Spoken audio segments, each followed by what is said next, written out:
संतान सप्तमी व्रत कथा। हिंदू धर्म के प्रमुख व्रत त्योहारों में एक है संतान सप्तमी। इस व्रत को महिलाएं संतान की प्राप्ति, उनकी तरक्की और लंबी आयु के लिए करती हैं।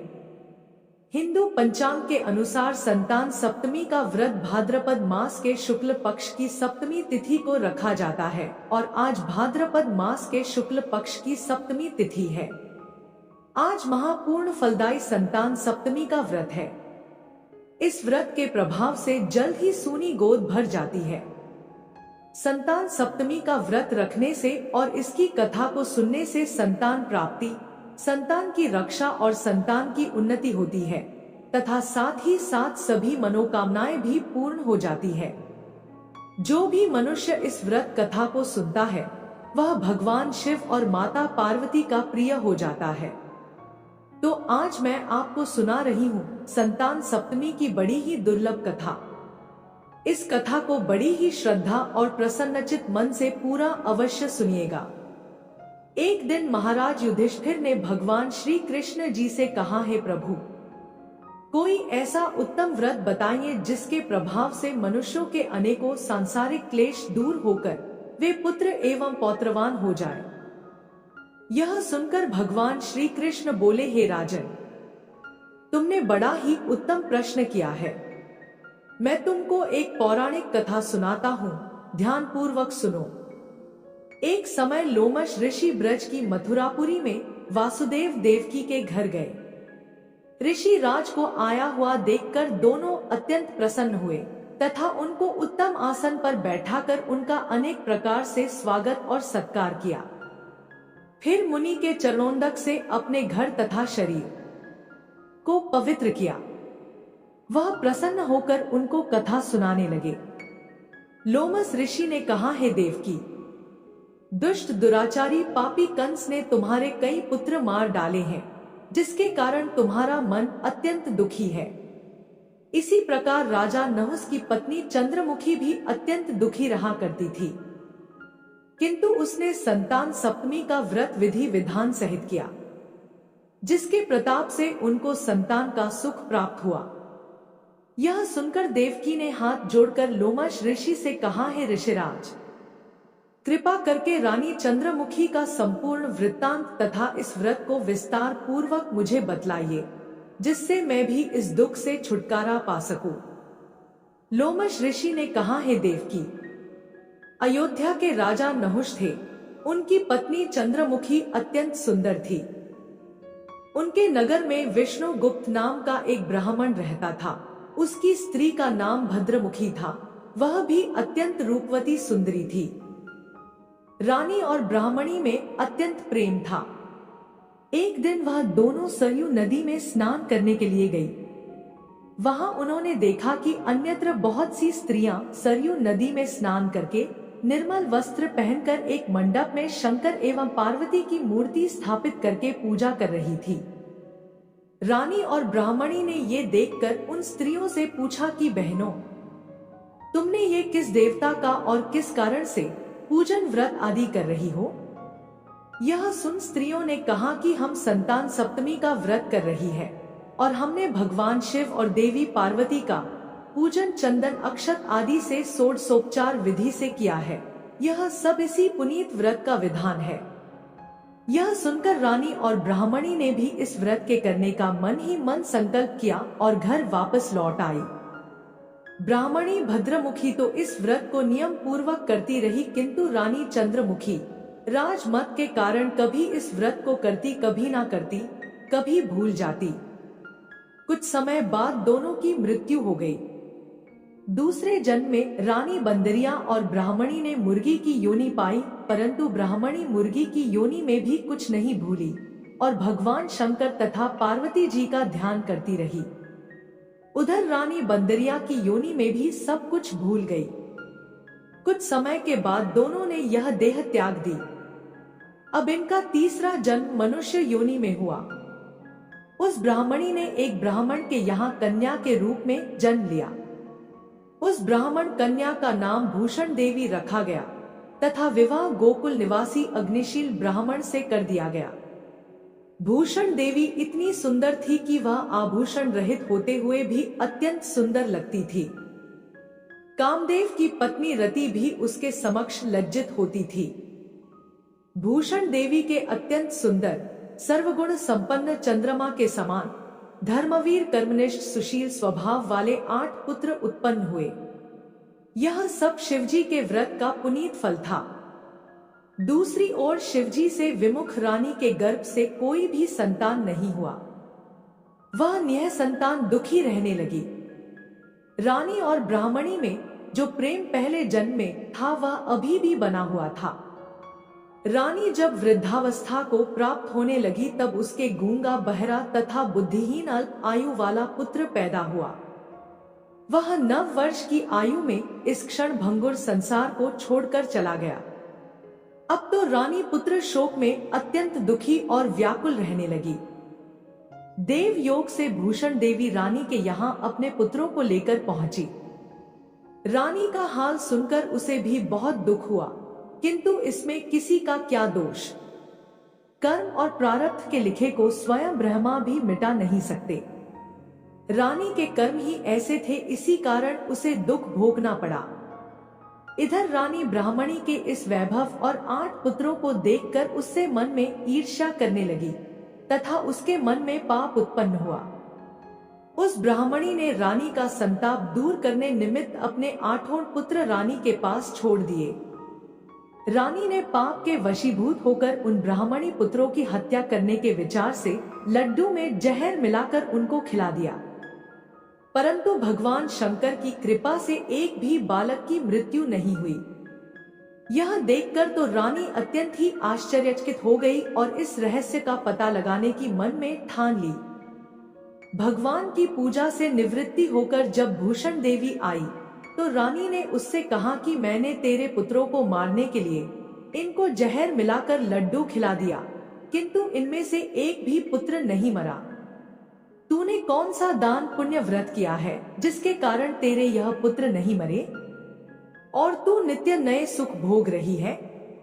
तेरा भाग्य बड़ा ही प्रबल है, तेरा बड़ा सौभाग्य है। इसका भेद तू मुझे निष्कपट होकर समझा, मैं तेरी बड़ी ऋणी रहूंगी। रानी के ऐसे दीन वचन सुनकर भूषण ब्राह्मणी कहने लगी, हे रानी, मैं आपको 3 जन्म का हाल कहती हूँ, सो ध्यान पूर्वक सुनना। पहले जन्म में तुम राजा नहुष की पत्नी थी और तुम्हारा नाम चंद्रमुखी था और मेरा नाम भद्रमुखी था तथा मैं ब्राह्मणी थी। हम तुम दोनों अयोध्या में रहते थे। मेरी तुम्हारी बड़ी प्रीत थी। एक दिन हम तुम दोनों सरयू नदी में स्नान करने गए थे और दूसरी स्त्रियों को संतान सप्तमी का उपवास, शिवजी का पूजन अर्चन करते देखकर हमने इस उत्तम व्रत को करने की प्रतिज्ञा की थी। किंतु तुम सब भूल गई और झूठ बोलने का दोष तुमको लगा, जिसे तुम आज भी भोग रही हो। मैंने इस व्रत को आचार विचार सहित नियम पूर्वक सदैव किया और आज भी करती हूँ। दूसरे जन्म में तुमने बंदरिया का जन्म मिला तथा मुझे मुर्गी की योनि मिली। भगवान शंकर की कृपा से मैं इस व्रत के प्रभाव तथा भगवान को इस जन्म में भी नहीं भूली और निरंतर उस व्रत को नियमानुसार करती रही। तुम अपने बंदरिया के जन्म में भी सब कुछ भूल गई। मैं तो समझती हूँ कि तुम्हारे ऊपर यह जो भारी संकट है उसका एकमात्र यही कारण है और दूसरा कोई इसका कारण नहीं हो सकता है। इसलिए मैं तो कहती हूँ कि आप भी संतान सप्तमी के व्रत को विधि सहित करिए, जिससे तुम्हारा यह संकट दूर हो जाएगा। लोमश ऋषि ने कहा, हे देवकी, ब्राह्मणी के मुख से अपने पूर्व जन्म की कथा तथा संकल्प इत्यादि सुनकर रानी को पुरानी बातें याद आ गई और पश्चाताप करने लगी तथा ब्राह्मणी के चरणों में पड़कर क्षमा याचना करने लगी और भगवान शंकर तथा माता पार्वती जी की अपार महिमा के गीत गाने लगी। उस दिन से रानी ने नियमानुसार संतान सप्तमी का व्रत किया, जिसके प्रभाव से रानी को संतान सुख मिला तथा संपूर्ण सुख भोग कर रानी शिवलोक को गई। भगवान शंकर के व्रत का ऐसा प्रभाव है कि पथ भ्रष्ट मनुष्य भी अपने पथ पर अग्रसर हो जाता है और अनंत ऐश्वर्य भोग कर मोक्ष को पाता है। लोमश ऋषि ने फिर कहा कि हे देवकी, इसलिए मैं तुमसे भी कहता हूँ कि तुम भी इस व्रत को करने का संकल्प अपने मन में करो, तो तुमको भी संतान का सुख अवश्य मिलेगा। इतनी कथा सुनकर देवकी हाथ जोड़कर लोमश ऋषि से कहने लगी, हे ऋषिराज, मैं इस पुनीत उपवास को अवश्य करूंगी, किंतु आप इस कल्याणकारी एवं संतान सुख देने वाले उपवास का विधान, नियम, विधि आदि विस्तार से समझाइए। यह सुनकर लोमश ऋषि बोले, हे देवकी, ये पुनीत उपवास भाद्रपद मास के शुक्ल पक्ष की सप्तमी के दिन किया जाता है। उस दिन ब्रह्मा मुहूर्त में उठकर किसी नदी अथवा केन के पवित्र जल में स्नान करके निर्मल वस्त्र पहनने चाहिए। भगवान शंकर तथा जगदम्बा पार्वती जी की मूर्ति की स्थापना करें। उन प्रतिमाओं के समक्ष सोने चांदी के तारों का अथवा रेशम का एक गंडा बनाएं। उस गंडे में 7 गांठें लगानी चाहिए। इस गंडे को धूप दीप अष्टगण से पूजा करके अपने हाथ में बांधे और भगवान शंकर से अपनी कामना सफल होने की प्रार्थना करें। उसके बाद 7 पुए बनाकर भगवान को भोग लगाएं और साथ ही पुए एवं यथाशक्ति सोने अथवा चांदी की अंगूठी बनवाकर इन सब को एक तांबे के पात्र में रखकर और उनका षोडशोपचार विधि से पूजन करके किसी सदाचारी धर्मनिष्ठ सुयोग्य ब्राह्मण को दान दे। उसके पश्चात 7 पुआ स्वयं प्रसाद के रूप में ग्रहण करें। इस प्रकार इस व्रत का पारायण करना चाहिए। प्रति माह की शुक्ल पक्ष की सप्तमी के दिन है देवकी। इस व्रत को इस प्रकार नियम पूर्वक करने से समस्त पाप नष्ट होते हैं और भाग्यशाली संतान उत्पन्न होती है तथा अंत में शिवलोक की प्राप्ति होती है। आज के दिन सूर्य देवता की पूजा अर्चना करने से आरोग्य और संतान सुख की प्राप्ति होती है। गुड़ और आटे का प्रसाद बनाकर भगवान सूर्य को अर्पित करें। सूर्य देव की पूजा में लाल वस्त्र धारण करना चाहिए। हे देवकी, मैंने तुमको संतान सप्तमी का व्रत संपूर्ण विधान विस्तार सहित वर्णन किया है। उसको अब तुम नियम पूर्वक करो, जिससे तुमको उत्तम संतान पैदा होगी। इतनी कथा कहकर भगवान श्री कृष्ण ने कहा, हे युधिष्ठिर, श्री लोमश ऋषि इस प्रकार हमारी माता को शिक्षा देकर चले गए। लोमश ऋषि के कथन अनुसार हमारी माता देवकी ने इस व्रत को नियमानुसार किया, जिसके प्रभाव से मैं स्वयं उत्पन्न हुआ। यह व्रत विशेष रूप से स्त्रियों के लिए कल्याणकारी है, परंतु पुरुषों को भी समान रूप से कल्याणदायक है। संतान सुख देने वाला और समस्त पापों का नाश करने वाला यह उत्तम व्रत है, जिसे स्वयं भी करें और दूसरों से भी करवाएं। नियम पूर्वक जो कोई इस व्रत को करता है और भगवान शंकर एवं देवी पार्वती की सच्चे मन से आराधना करता है, निश्चय ही अमर पद करके अंत में शिवलोक को जाता है। जय भोलेनाथ, जय माता पार्वती। अब आइए श्रवण करते हैं भगवान शिव और माता पार्वती की पावन कथा, जिसे सुनने मात्र से संतान सुख की प्राप्ति होती है। अमरपुर नगर में एक धनी व्यापारी रहता था। दूर दूर तक उसका व्यापार फैला हुआ था। नगर में उस व्यापारी का सभी लोग मान सम्मान करते थे। इतना सब कुछ होने पर भी वह व्यापारी अंतर्मन से बहुत दुखी था, क्योंकि उस व्यापारी का कोई पुत्र नहीं था। दिन रात उसे एक ही चिंता सताती रहती थी, उसकी मृत्यु के बाद उसके इतने बड़े व्यापार और धन संपत्ति को कौन संभालेगा। पुत्र पाने की इच्छा से वह व्यापारी प्रत्येक सोमवार भगवान शिव की व्रत पूजा किया करता था। सायंकाल को व्यापारी शिव मंदिर में जाकर भगवान शिव के सामने घी का दीपक जलाया करता था। उस व्यापारी की भक्ति देखकर एक दिन देवी पार्वती ने भगवान शिव से कहा, हे प्राणनाथ, यह व्यापारी आपका सच्चा भक्त है। कितने दिनों से यह सोमवार का व्रत और पूजा नियमित कर रहा है। भगवान, आप इस व्यापारी की मनोकामना अवश्य पूर्ण करें। भगवान शिव ने मुस्कुराते हुए कहा, हे पार्वती, इस संसार में सबको उसके कर्म के अनुसार फल की प्राप्ति होती है। प्राणी जैसा कर्म करते हैं, उन्हें वैसा ही फल प्राप्त होता है। इसके बावजूद पार्वती जी नहीं मानी। उन्होंने आग्रह करते हुए कहा, नहीं प्राणनाथ, आपको इस व्यापारी की इच्छा पूरी करनी ही पड़ेगी। यह आपका अनन्य भक्त है। प्रत्येक सोमवार आपका विधिवत व्रत रखता है और पूजा अर्चना के बाद आपको भोग लगाकर एक समय भोजन ग्रहण करता है। आपको इसे पुत्र प्राप्ति का वरदान देना ही होगा।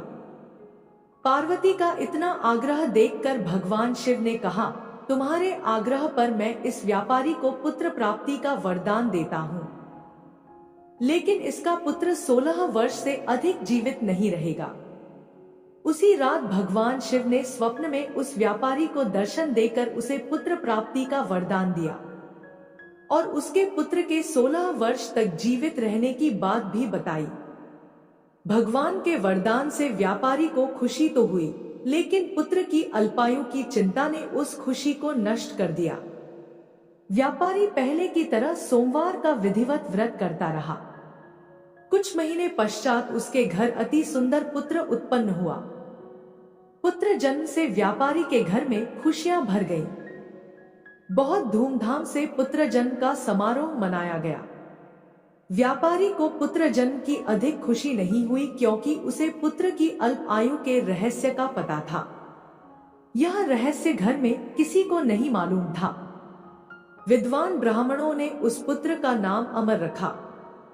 जब अमर 12 वर्ष का हुआ तो शिक्षा के लिए उसे वाराणसी भेजने का निश्चय हुआ।